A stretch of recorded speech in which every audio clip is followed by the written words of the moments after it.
Olá, bem-vindo ao canal Ideias com Planilhas Google. Então, hoje vamos falar sobre o limite de 10 milhões de células aqui do Google Planilhas e algumas coisas que eu estou observando. Eu tenho 3 sistemas feitos no Google Planilhas, aliás, 2 sistemas, né? E um sistema, ele é dividido em quatro planilhas se interligando e está rodando muito bem, né? Então, vamos fazer algumas colocações aqui. E o outro de uma retaguarda de uma pizzaria também. Então estão rodando muito bem porque haja rei fórmula, né?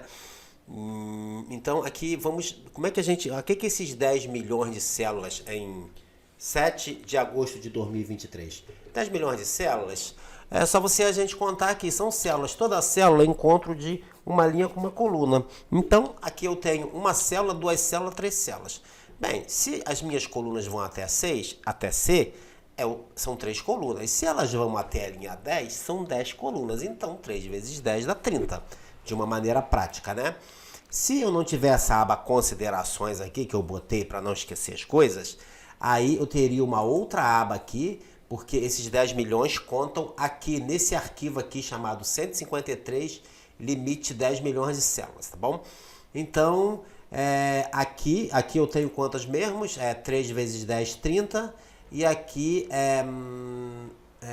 2 vezes 10, 20. Então 20 dessa aba com 30 dessa dá 50 células, tá? Então, muitas coisas nessas considerações aqui também não deixar colunas ou linhas em branco ao lado, colunas em branco à direita e linhas abaixo, por exemplo, se você quer só o menu, se você quer só um menu, por exemplo, isso aqui está um desperdício, essa coluna considerações. Por quê? Eu estou colocando um comentário e sabe quantas eu estou usando aqui? Eu estou de A, Ctrl seta, a Z, então acho que é 26, 23. E quando eu vou para baixo é pior, 1000. Então eu estou usando aqui 2300 células, né? Ao passo que se eu só queria o menu explicativo, eu teria que chegar aqui, selecionar, excluir essas colunas aqui e aqui, ó, Ctrl selecionar e excluir essa linha. Então já ajuda pra caramba, né? Então aqui eu já tenho 17 vezes 2, né? Então dá 34, é isso, 34 colunas, porque é uma coisa informativa. Então a minha coluna ficaria hoje com 30 mais 20 mais 34. Viu como é que diminuiu? Então essas coisas, tipo assim, não deixa pra lá não, tá? Primeiras considerações aqui.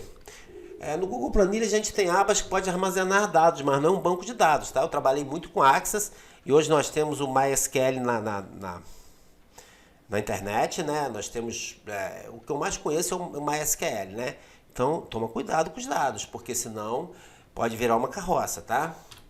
Se a gente não usar o máximo possível a função array formula, a quantidade de cálculos vai ficar imensa e vai ficar lerda. Eu vou deixar aqui no final como eu fui fazendo coisas novas no meu sistema e esqueci de botar array formula.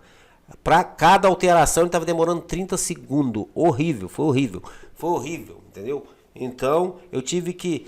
você tem que colocar coisas novas, mas tem que otimizar as antigas. E o array formula, olha, se você não sabe, aprende, porque é uma fórmula que economiza tanto cálculo no planilhas que, nossa...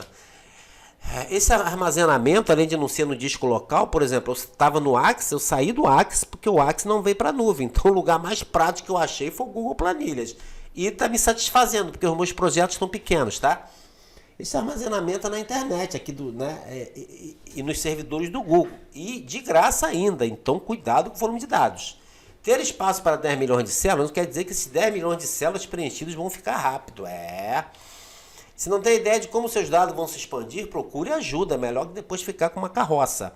E a carroça não andar, porque pelo menos eu fiz a minha andar e virou um jato. Aqui Mas não foi por causa de dados, não. Foi por causa de que eu não coloquei array fórmula, tá?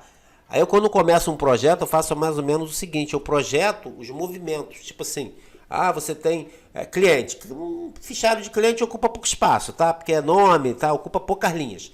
A não ser que você tenha 100 mil clientes, né? Mas geralmente a gente tem 1.000, 2.000, 3.000, uma pequena, né? Um pequeno carro, uma pequena empresa, né? Mas o movimento que vai gerar em cima daqueles clientes é muito grande. Então, eu multiplico mais ou menos e hoje eu tenho sistemas que vão fazer 3 anos e eles estão rodando muito bem. Lembrando, desde que eu otimizei principalmente com essa Array Fórmula, tá? Eu vou tascar o Array Fórmula aqui, né? Eu também faço isso aqui, eu tenho uma planilha para lançamento diário e tipo assim, não é ali que a pessoa lança não. Então, através da programação, a pessoa lança e no final tem um botão e esse botão é transferido, aí transfere daquela planilha diária e joga para uma outra planilha acumuladora. Tá tudo no canal, mas é programação, é Google App Script, tá? Isso aqui é importante, não esqueça de fazer backup automático das suas planilhas, tá? Então, todo dia, 1 hora da manhã, tanto de uma empresa quanto de outra, 1 hora, 2 horas, 3 horas, nem lembro, acho que é 4 horas da manhã ou 5. É feito um backup automático através dos acionadores. Tá aqui também. Tudo tá aqui, tá? Porque eu já vi um negócio que me deixou de cabelo em pé, lá na ajuda do Google, no pessoal lá, que a planilha do cara sumiu. Não estava na lixeira, não estava em lugar nenhum. E aí? Sumiu, não sumiu? Eu estava desesperado. Então, aprenda a fazer o backup automático. Copia o código, vê o vídeo e vai lá. Uma coisa muito importante também é você não deixar colunas em branco à direita, né? Porque, por exemplo, isso, né? É o que eu já falei aqui e isso é para tomar cuidado, tá bom? Daqui a pouco vai dar, era 2 milhões, aí foi para 5 e tá para 10, tá, beleza, daqui a pouco tá para 20, tá? Mas é a capacidade de processamento, então tem que ver isso, tá, gente? Tem que ver isso, porque às vezes, muitas vezes, vai precisar de um banco de dados robusto, MySQL, tá? Aí a coisa já, você tem que passar por outros processos bem mais complicados, valeu? Falou!